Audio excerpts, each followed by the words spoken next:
குழந்தைக்கு ஒரு ஃப்ரெண்ட்ஸுக்கு ஒரு நல்ல ஃப்ரெண்டோ ஒரு பிள்ளைகளோ நம்ம இருந்தாலும் ஏசப்பாவுடைய அன்பு எப்பவும் ஒரே மாதிரி இருக்கும். ஏசப்பா எங்கேயுமே நம்மள என்ன பண்றதுல விட்டு கொடுக்குற தகப்பனா, நல்ல ஒரு நல்ல மெய்ப்பனா, நல்ல ஒரு ஃப்ரெண்டா, நல்ல ஒரு அப்பாவா அம்மாவா யார் இருக்கிறாங்கன்னா ஏசப்பா மட்டும்தான்.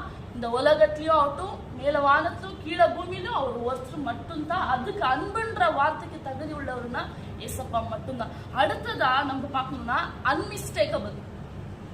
மனுஷனுடைய அன்பு மிஸ்டேக் இல்லாம இருக்காது. ஒரு மனுஷனுடைய ஒரு உறவுல நம்ம ஒரு மிஸ்டேக் கண்டுபிடிக்கிறோம், அதனால தானே சண்டை வருது, அதனால தானே பிரச்சனை வருது, அதனால தானே கோபம் வருது. அவங்க ஏதோ ஒரு காரியம் மிஸ்டேக் பண்ணிருப்பாங்க, நம்மளுக்கு காட்டுற காரியத்துல மிஸ்டேக் பண்ணிருப்பாங்க. அவங்க ஒழுக்கமா இருந்திருக்க மாட்டாங்க, அவங்க நீதியா இருந்திருக்க மாட்டாங்க, நம்மளே நீதியா இருந்திருக்க மாட்டோம், நம்ம அவங்களுக்கு மிஸ்டேக்கபிளா இருப்போம். இந்த மாதிரியான காரியம் தான் யாருடைய காரியம்? மனுஷனுடைய காரியம். ஆனா ஏசப்பாவுடைய காரியம்